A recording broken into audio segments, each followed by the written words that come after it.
Friends full on ಒಳಗಡೆಯಿಂದ excitement. S, ನಾವು ಇದುವರೆಗೆ ತುಂಬಾ ಮೋಟೋರೋಲಾ ಸ್ಮಾರ್ಟ್ ಫೋನ್ಸ್ಗಳನ್ನ ಒಳಗಡೆಯಿಂದ ಹೊರಗಡೆಯಿಂದ ಅನ್ಬಾಕ್ಸ್ ಮಾಡಿದೀವಿ. ಕೆಲವೊಂದನ್ನಂತೂ ಡೈರೆಕ್ಟ್ಲಿ ದುಬೈಯಿಂದ ಪಾರ್ಸಲ್ ತಗೊಂಡು ಪರ್ಚೇಸ್ ಮಾಡಿ ಅನ್ಬಾಕ್ಸ್ ಮಾಡಿದ್ವಿ. ಇನ್ ಕೆಲವೊಂದು 30 ಅಲ್ಟ್ರಾ ಸೀರೀಸ್ ನೆಲ್ಲ ಕಾಂತಾರ ಮೂವಿ ಶೂಟಿಂಗ್ ಹೋಗಿದ್ವಿ. ಸದ್ಯಕ್ಕೆ ನಮ್ಮ ಪರಿಸ್ಥಿತಿ ಕಾಂತಾರ ಮೂವಿನಲ್ಲಿ 2ನೇ ಕೋನ ನಾವೇ ಓಡಿಸಿದ್ವಿ. ಸೊ ಇವತ್ತು ಸ್ಪೆಷಲ್ ಆಗಿರುವಂತಹ ಮೋಟೋ ಎಡ್ಜ್ 14 ಕೂಡ ಅನ್ಬಾಕ್ಸ್ ಮಾಡಿದ್ವಿ. ಸ್ವಲ್ಪ ಜನ ಇದನ್ನ ಯೂಸ್ ಕೂಡ ಮಾಡಿ ಒಂದು ರಿವ್ಯೂ ತರನೇ ಈ ವಿಡಿಯೋ ಇರುತ್ತೆ. ಸೊ ನೀವು ರಿವ್ಯೂ ವಿಡಿಯೋ ನೋಡೋದು ತುಂಬಾ ಇಂಪಾರ್ಟೆಂಟ್ ಇದೆ, ಅಷ್ಟೇ ನಮ್ಮ ವಿಡಿಯೋಸ್ ಗಳಿಗೆ ಕೂಡ ಲೈಕ್ಸ್ ಇಂಪಾರ್ಟೆಂಟ್ ಇದೆ. ಎಸ್, ಮೊದಲಾಗಿ ಬಾಕ್ಸ್ ತುಂಬಾ ಇಷ್ಟ ಆಯ್ತು. ಇದೊಂದು ಪ್ಲಾಸ್ಟಿಕ್ ಫ್ರೀ ಪ್ಯಾಕೇಜಿಂಗ್ ಇದೆ. ಸೊ ಮೇಲೆ ಮೋಟೋ ಬ್ರ್ಯಾಂಡ್ ನೇಮ್, ಕೆಳಗಡೆ ಮೋಟೋ ಎಡ್ಜ್ 14 ಅಂತ ನೋಡ್ತಾ ಇದ್ವಿ.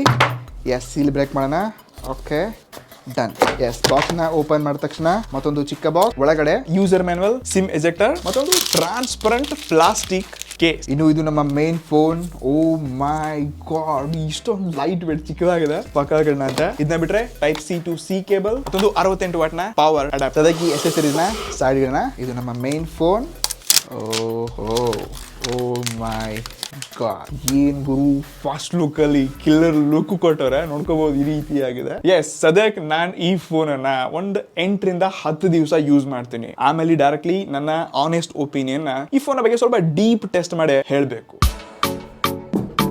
ಓಕೆ ಫ್ರೆಂಡ್ಸ್, ನಾವು ಕಳೆದ 7 ದಿವಸಗಳಿಂದ ಒಳಗಿನ ಜೇಬಲ್ ಇಟ್ಕೊಂಡು ಈ ಮೋಟೋ ಎಡ್ಜ್ 14 ಯೂಸ್ ಮಾಡ್ತಿದ್ದೀನಿ. ಎಸ್, ನಾನ್ ಏನೇ ಹೇಳಿದ್ರೆ ಈ ಫೋನ್ ಬಗ್ಗೆ ಇದನ್ನ ಟೆಸ್ಟ್ ಮಾಡಿ ನನ್ನ ಪ್ರಾಮಾಣಿಕ ಅನಿಸಿಕೆಗಳನ್ನ ಸ್ಟ್ರೇಟ್ ಫಾರ್ವರ್ಡ್ ಆಗಿ ತಿಳಿಸ್ತೀನಿ. Trust me, first day first look ಅಲ್ಲಿ ನಾನು ಈ ಫೋನ್ ಉಟ್ಕೊಂಡಾಗ ತುಂಬಾ ಅಂದ್ರೆ ತುಂಬಾ ಸಖತ್ ಆಗಿರುವಂತ ಡಿಸೈನ್, ತುಂಬಾ ಲೈಟ್ ವೇಟ್ ಇದೆ, ಕಂಫರ್ಟೇಬಲ್ ಆಗಿ ಕೈಯಲ್ಲಿ ಹಿಡ್ಕೋಬಹುದು, ತುಂಬಾ ಸ್ಲಿಮ್ ಕೂಡ ಇದೆ. ಸೊ ಇದರಲ್ಲಿಂತ ಡಿಸೈನ್ ಗೆ ನಾನ್ ಬಿದ್ದೋದೆ. ಸೊ ಹಿಂದಿನ ಭಾಗ ಈ ಲೆದರಿ ಫಿನಿಶಿಂಗ್ ನೋಡ್ತಾ ಇದ್ವಿ, ರಬ್ಬರಿ ತುಂಬಾ ಗ್ರಿಪ್ ಇದೆ, ಮೋಟೋ ಲೋಗೋ ಒಂದಿಗೆ ಕ್ಯಾಮ್ರಾ ಮಾಡೆಲ್ಸ್ ಕೂಡ ಎರಡೇ ಇದೆ, ಸಖತ್ತಾಗಿ ಬಿಲ್ಡ್ ಮಾಡಿದ್ರೆ. ಇನ್ನು ಸೈಡ್ ಎಡ್ಜಸ್ ಏನಿದೆ ಇದು ಕಂಪ್ಲೀಟ್ಲಿ ಮೆಟಲ್ ಇದೆ. ಇದು ಯಾವಾಗ ಒಂದ್ ಕೈ ಹಿಡ್ಕೊಂಡು ಯೂಸ್ ಮಾಡಕ್ ಸ್ಟಾರ್ಟ್ ಮಾಡಿದೆ, ವಿಶೇಷವಾಗಿ ನಡೆದಿನ ಒನ್ ಹ್ಯಾಂಡ್ ಯೂಸ್ ಮಾಡಬೇಕಾದ್ರೆ ತುಂಬಾ ಕಂಫರ್ಟೇಬಲ್ ಅಂತ ಅನಿಸ್ತು. ಇಲ್ಲಿ ಅಂತ ಸೈಡ್ ವ್ಯಾಲ್ಯೂಮ್ ರಾಕರ್ ಕೀಸ್ ಮತ್ತು ಲಾಕಿನ ನಾನು ಆರಾಮಾಗಿ ಟಚಸ್ ಮಾಡ್ಕೋಬಹುದು. ಎವನ್ ಇದು ಲೈಟ್ ವೇಟ್ ಇರೋದ್ರಿಂದ ನಾನು ಹೆವಿ ಫೋನ್ ಗೆ ಇದಕ್ಕೆ ಕಂಪೇರ್ ಮಾಡಿದ್ರೆ ನಾನು ಈ ಫೋನ್ ಒಂದಿಗೆ ಡಿಸೈನ್ ಒಂದಿಗೆ ಬಿಲ್ಡ್ ಕ್ವಾಲಿಟಿ ಒಂದಿಗೆ ತುಂಬಾ ಅಂದ್ರೆ ತುಂಬಾ ಹ್ಯಾಪಿ ಇದ್ದೀನಿ. ಇಷ್ಟೇ ಅಲ್ಲದೆ ಇದು IP68 ವಾಟರ್ ರೆಸಿಸ್ಟೆನ್ಸ್ ಇದೆ. ಅದಕ್ಕೋಸ್ಕರ ನಾವು ಅಸಲಿ ಟೆಸ್ಟ್ ಮಾಡಕ್ಕೆ ಫುಲ್ ಎಕ್ಸೈಟೆಡ್ ಇದ್ವಿ. ಎಸ್, ಇದು ಅಂಡರ್ ವಾಟರ್ ಒಳಗೆ ಹಾಕೋಣ ಅಂತ. 3, 2, 1. Oh my god. Yes, full ಜಾಕ ಹಾಕಿದ್ವಿ. ಎಸ್, ಮೋಟೋರೋಲಾ ಬ್ರ್ಯಾಂಡ್ ಹೇಳತ್ತೆ ಇದನ್ನ ನೀರಲ್ಲಿ ಇವ್ರು ಫುಲ್ ಎಲ್ಲ ಅಡ್ವರ್ಟೈಸ್ಮೆಂಟ್ ಮಾಡವ್ರೆ. IP68 ವಾಟರ್ ಇರೋದ್ರಿಂದ ಇದು ಫ್ರೆಶ್ ವಾಟರ್ ಅಲ್ಲಿ 30 ಮಿನಿಟ್ಸ್ ತನಕ ನೀರಲ್ಲಿ ಇದ್ರು ಈ ಫೋನ್ಗೆ ಏನು ಆಗಲ್ಲ. ಬಟ್ ಅದು ಡೀಪ್ ಆಗಿರಬಾರ್ದು, ಲೈಕ್ 1 feet 3 feet ಏನೋ ಡಿಸ್ಟೆನ್ಸ್ ಇದೆ ಅಷ್ಟೇ. ಸದ್ಯಕ್ಕೆ ಮಳೆಗಾಲ ಏನೋ ಸ್ಟಾರ್ಟ್ ಆಗಿದೆ ಗುರು. ಬಟ್ ನೀವು ಈ ರೀತಿ ಫೋನ್ಸ್ ತಗೊಂಡು ಸ್ನಾನ ಮಾಡ್ತೀರಾ? ಈ ಫೀಚರ್ ತುಂಬಾ ಇಂಪಾರ್ಟೆಂಟ್ ಇದೆಯಾ? ಪ್ರತಿ ಫೋನ್ ಅಲ್ಲಿ ಬೇಕಾ? ನಿಮ್ಮ ಅನಿಸಿಕೆ ಕಮೆಂಟ್ ಮಾಡಿ. ಇದು ಯಾವಾಗ ಈ ಫೋನ್ ಇರುವಂತ ಡಿಸ್ಪ್ಲೇನ ನಾನು ಫಸ್ಟ್ ಡೇ ಇಟ್ಕೊಂಡು 7th ಡೇ ತನಕ ನನಗೆ ಇದೊಂದು ಫ್ಲಾಗ್ಶಿಪ್ ಕಿಲ್ಲರ್ ಮತ್ತೊಂದು ಬೆಸ್ಟ್ ಪರ್ಫಾರ್ಮ್ ಮಾಡ್ತಿರುವಂತಹ ಡಿಸ್ಪ್ಲೇ ಅಂತ ಹೇಳ್ಕೋಬಹುದು. 6.55 ಇಂಚಸ್ ಇರುವಂತ ಫುಲ್ HD+ OLED ಡಿಸ್ಪ್ಲೇ ಒಂದಿಗೆ 3D ಕರ್ವ್ಡ್ ಡಿಸ್ಪ್ಲೇ ನ ನೋಡ್ತಿದ್ದೀವಿ. ಇದ್ರ ವಿಶೇಷತೆ ಅಂದ್ರೆ ಇದು HDR10+ ಒಂದಿಗೆ 144 ಅರ್ಜ್ನ ರೀಫ್ರೆಶ್ ರೇಟ್ ಒಳಗೂ ಬಂದಿದೆ. ಈ ಪ್ರೈಸ್ ರೇಂಜ್ ಅಲ್ಲಿ ಇದೊಂದು ವ್ಯಾಲ್ಯೂ ಫಾರ್ ಮನಿ ಮತ್ತೊಂದು ಬೆಸ್ಟ್ ಫೀಚರ್ ಅಂತಾನೆ ಹೇಳ್ಕೋಬಹುದು. ಬಾಕಿ ನಾಳೆ ದಿನ ಔಟರ್ ಬಿಸಿಲೆಲ್ಲ ಟ್ರೈ ಮಾಡಿದೆ. 1200 ನಿಟ್ಸ್ ನ ಪೀಕ್ ಬ್ರೈಟ್ನೆಸ್ ಕೊಡ್ತಾ ಇದ್ರೆ ಮತ್ತು ಯೂಟ್ಯೂಬ್ ವಿಡಿಯೋಸ್ ಗಳನ್ನ ನೋಡ್ಬೇಕಾದ್ರೆ ನಾರ್ಮಲ್ ನೀವು 4K ವಿಡಿಯೋ ಎಕ್ಸ್ಪೀರಿಯನ್ಸ್ ಮತ್ತು ಕಲರ್ ವಿವಿಂಗ್ ಆಂಗಲ್ಸ್ ಗಳಿದೆ. ಇದು ಮಾತ್ರ ಸಖತ್ ಆಗಿರುವಂತ ಎಕ್ಸ್ಪೀರಿಯನ್ಸ್ ಕೊಡುತ್ತೆ. ಸೊ ಇದು ಅಂಡರ್ 30,000 ಏನೋ ಲಾಂಚ್ ಆಗಿದೆ. ಬಟ್ ಇದೊಂದು 40-50,000 ಫೋನ್ ಇರುವಂತ ಎಕ್ಸ್ಪೀರಿಯನ್ಸ್ ನ ಡಿಸ್ಪ್ಲೇ ನಲ್ಲಿ ಕಾಣ್ತಾ ಇದ್ದೀನಿ. ಒಟ್ಟಾರೆ ನನ್ನ experience, touches, feel, app opening, performance ಮಾತ್ರ ಸಖತ್ ಇಂಟ್ರೆಸ್ಟಿಂಗ್ ಅಂತ ಅನಿಸ್ತು. ಎವನ್ ಇದ್ರಂತ ಫಿಂಗರ್ ಪ್ರಿಂಟ್ ಕೂಡ ತುಂಬಾ ಕ್ವಿಕ್ ಮತ್ತು ಫಾಸ್ಟ್ ಆಗಿ ಅನ್ಲಾಕ್ ಆಗುತ್ತೆ. ನೋಡ್ಕೋಬಹುದು, ಜಸ್ಟ್ ನಾ ರೀತಿ ಟಚ್ ಮಾಡಿದ್ರೆ ಕ್ವಿಕ್ಲಿ ಮತ್ತು ಫಾಸ್ಟ್ ಆಗಿ ಅನ್ಲಾಕ್ ಆಗುತ್ತೆ. ಇದು ಈ ಫೋನ್ ಇಂದ dual stereo speaker audio quality ಮಾತ್ರ ನೆಕ್ಸ್ಟ್ ಲೆವೆಲ್ ಇದೆ. ನಾನಂತೂ ತುಂಬಾ ಹ್ಯಾಪಿ ಇದ್ದೀನಿ ಗುರು. 50% ವಾಲ್ಯೂಮ್, 100% ವಾಲ್ಯೂಮ್,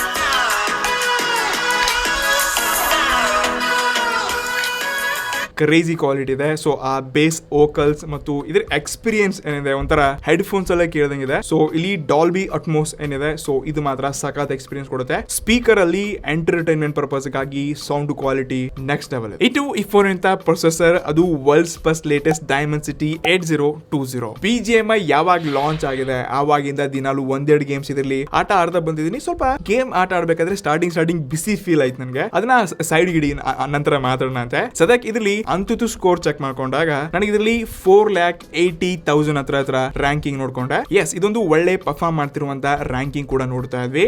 ಸೊ ಇದರಲ್ಲಿ ಲೈವ್ BGMI ಗೇಮ್ ಕೂಡ ಟೆಸ್ಟ್ ಮಾಡಿದೆ.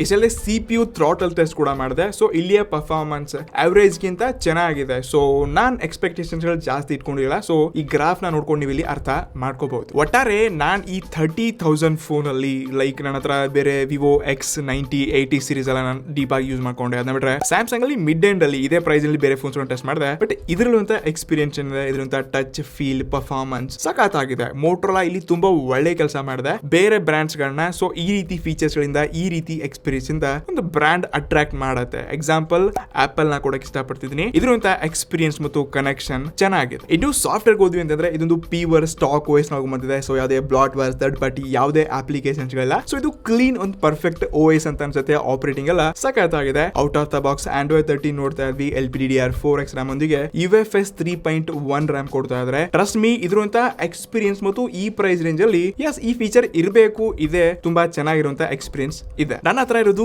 8/256GB. ಒಟ್ಟಾರೆ ಇದರಂತ software performance experience top notch ಇದೆ. ನಾನ್ ಈ ಫೋನ್ ಒಂದಿಗೆ ಈ ಪ್ರೈಸ್ ರೇಂಜ್ ಅಲ್ಲಿ ಪರ್ಫಾರ್ಮೆನ್ಸ್ ಅಲ್ಲಿ ಹ್ಯಾಪಿ ಇದೀನಿ. ಸೊ ಇಲ್ಲಿ 9/10 ಕೊಡಕ್ಕೆ ಇಷ್ಟಪಡ್ತೀನಿ. ಇದು ಈ ಫೋನ್ ಅಂತ ಕ್ಯಾಮ್ರಾ ಹೋದ್ವಿ ಅಂತಂದ್ರೆ ಸ್ವಲ್ಪ ನಾನು ಜಾಸ್ತಿ ಮಾತಾಡಬೇಕಾಗಿತ್ತು. ಬಟ್ ಹೋಪ್ಫುಲಿ ಆ ಎಕ್ಸ್ಪೀರಿಯನ್ಸ್ ನನಗೆ ಈ ಫೋನ್ ಒಂದಿಗೆ ಸಿಕ್ಕಿಲ್ಲ. ಈ ಫೋನ್ ಅಲ್ಲಿ ಎರಡು ಕ್ಯಾಮ್ರಾಗಳಿದೆ. 50 mega pixel main camera, 13 mega pixel ನ ಅಲ್ಟ್ರಾ ವೈಡ್. ನೀವು ಇಲ್ಲಿ ಸ್ಕ್ರೀನ್ ಮೇಲೆ ಫೋಟೋಸ್ ಗಳನ್ನ ನೋಡ್ಕೋಬಹುದು. ಸೊ ಈ ಎಲ್ಲಾ ಫೋಟೋಸ್ ಗಳನ್ನ ಡೇ ಕಂಡೀಷನ್ ಅಲ್ಲಿ ತೆಗೆದಿದ್ದೀನಿ. ನ್ಯಾಚುರಲ್ ಆಗಿದೆ, ಅಕ್ಯುರೇಟ್ ಆಗಿರುವಂತ ಕಲರ್ ನ ತೋರಿಸ್ತಾ ಇದೆ. ಬಟ್ ಇಲ್ಲಿ ಡೀಪ್ ಆಗಿ ಝೂಮ್ ಮಾಡ್ಕೊಂಡಾಗ ಅಷ್ಟೊಂದು ಕ್ಲಾರಿಟಿ ಇದೆ ಅಂತ ಅನ್ಸಲ್ಲ. ಇಲ್ಲಿ ಇನ್ನಷ್ಟು ಬೆಟರ್ ಕ್ವಾಲಿಟಿ ಇಮೇಜ್ ಎಕ್ಸ್ಪೀರಿಯನ್ಸ್ ಬೇಕಾಗಿತ್ತು. ನೆಕ್ಸ್ಟ್ ನನ್ನ ಫೇಸ್ ಆಗಿರ್ಲಿ ಮತ್ತು ಕೆಲವೊಂದು ಪೋರ್ಟ್ರೇಟ್ ಫೋಟೋಸ್ ಗಳನ್ನ ಕೂಡ ನಿಮ್ಗೆ ತೋರಿಸ್ತಾ ಇದೀನಿ.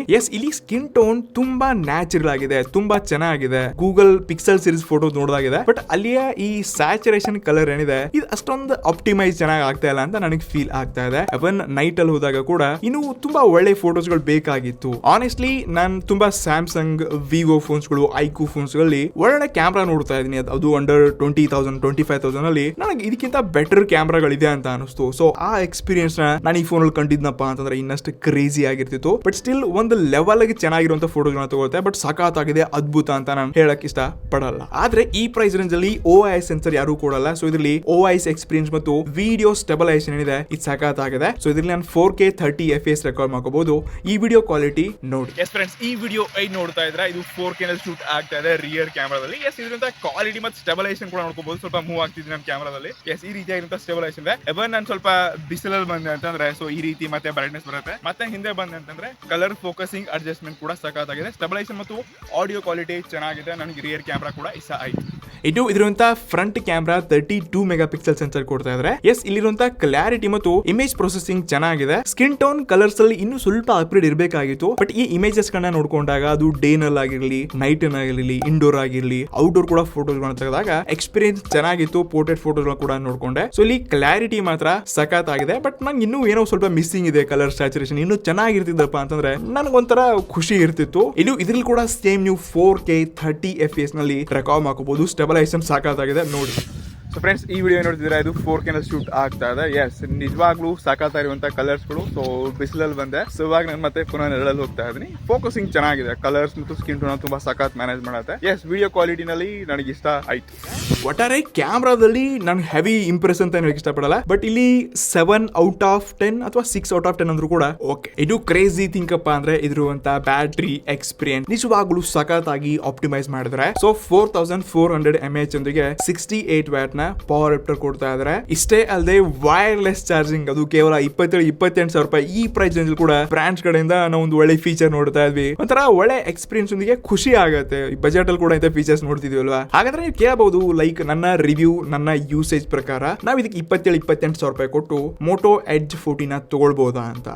ನೀವು ಡೆಫಿನೆಟ್ಲಿ ಈ ಫೋನ್ ಅನ್ನ ಚೂಸ್ ಮಾಡ್ಕೋಬಹುದು. ಆದ್ರೆ ಒಂದು ವಿಷಯ ನಿಮ್ ತಲೆಯಲ್ಲಿರ್ಲಿ, ಇದು ಕ್ಯಾಮ್ರಾ ಸೆಂಟ್ರಿಕ್ ಫೋನ್ ಅಲ್ಲ. ಲೈಕ್ ನೀವು ವಿವೋ ಐಕ್ಯೂ ಫೋನ್ಸ್ ಗಳು ನೋಡ್ತೀರಾ, ಐಫೋನ್ಸ್ ಗಳನ್ನ ಯಾವ ರೀತಿ ನೋಡ್ತೀರಾ ಆ ರೀತಿ ಕ್ಯಾಮ್ರಾ ಎಕ್ಸ್ಪೀರಿಯನ್ಸ್ ನಿಮ್ಗೆ ಈ ಪ್ರೈಸ್ ರೇಂಜ್ ಅಲ್ಲಿ ಸಿಗಲ್ಲ. ಬಟ್ ನಿಮ್ಗೆ ಈ ಫೋನ್ ಅಲ್ಲಿ ಏನೇನ್ ಫೀಚರ್ಸ್ ಗಳು ಸಿಗ್ತಾ ಇದೆ ಬೇರೆ ಬ್ರಾಂಡ್ ವಿವೋ ಐಕ್ಯೂ ಅದನ್ನ ಯಾರು ಕೊಡಲ್ಲ. ಪರ್ಫಾರ್ಮೆನ್ಸ್ ವೈಸ್ ಆಗಿರ್ಲಿ, ಡಿಸೈನ್ ವೈಸ್ ಆಗಿರ್ಲಿ, ಲುಕ್ಸ್ ವೈಸ್ ಆಗಿರ್ಲಿ, ಮಲ್ಟಿಮೀಡಿಯಾ ಯೂಸೇಜ್ ಆಗಿರ್ಲಿ, ಇದಂತೂ ಬೆಸ್ಟ್ ಫೋನ್. ಇದು ಒಳ್ಳೆ ವ್ಯಾಲ್ಯೂ ಫಾರ್ ಮನಿ ಸ್ಪೆಸಿಫಿಕೇಶನ್ ತಗೊಂಬಂದಿದೆ. ಬಟ್ ಸ್ವಲ್ಪ ಕ್ಯಾಮ್ರಾದಲ್ಲಿ ಇನ್ನೂ ಚೇಂಜಸ್, ಇಮೇಜ್ ಪ್ರೊಸೆಸಿಂಗ್ ಅಲ್ಲಿ AI ಚೇಂಜಸ್ ಮಾಡಿದ್ರು ಕೂಡ ನಾನ್ ಈ ಫೋನ್ ಇಂದಿಗೆ 100% ಸ್ಯಾಟಿಸ್ಫಿಕೇಶನ್ ಇರ್ತಿದ್ ನನಗೆ. ಸೊ ಬಾಕಿ ನೀವು 27,000-28,000 ರೂಪಾಯಿಗೆ ಒಂದು ಪರ್ಫಾರ್ಮೆನ್ಸ್ ವೈಸ್ ಗೈಸ್ ಗೇಮಿಂಗ್ ಚೆನ್ನಾಗಿರೋ ಫೋನ್ ಹುಡುಕ್ತಿದ್ರ ಅಂತಂದ್ರೆ ಡೆಫಿನೆಟ್ಲಿ ಫೋನ್ ತಗೊಳ್ಬಹುದು. ಬಟ್ ಕ್ಯಾಮ್ರಾ ಓಕೆ ಇದೆ, ಚೆನ್ನಾಗಿದೆ ಅಂತ ಹೇಳ್ತಲ್ಲ, ಓಕೆ ಇದೆ ಅಂತ ತಗೋಬಹುದು. ಸೊ ಇದು ನನ್ನ ಪ್ರಾಮಾಣಿಕ ಅನಿಸಿಕೆ ಆಗಿತ್ತು. ಸೊ ನೀವು ತಗೊಂಡಿದ್ದೀರಾ ಅಥವಾ ತಗೊಳ್ಬೇಕು ಅನ್ಕೊಂಡಿದ್ದೀರಾ ಅಥವಾ ಬೇರೆ ಯಾವ ಫೋನ್ ಜೊತೆ ನಾನು ಕಂಪೇರ್ ಮಾಡ್ಲಿ ಅನ್ಕೊಂಡಿದ್ದೀರಾ ಅದನ್ನ ಕಮೆಂಟ್ ಮಾಡಿ. ಸೊ ನಾನು ಪ್ರತಿಯೊಂದು ಕಮೆಂಟ್ಗೆ ರಿಪ್ಲೈ ಕೊಡಕ್ಕೆ ಟ್ರೈ ಅಲ್ಲ ಮಾಡೇ ಮಾಡ್ತೀನಿ. ಓಕೆ, ಸಿಗೋಣ ನೆಕ್ಸ್ಟ್ ಒನ್. ನಮಸ್ಕಾರ.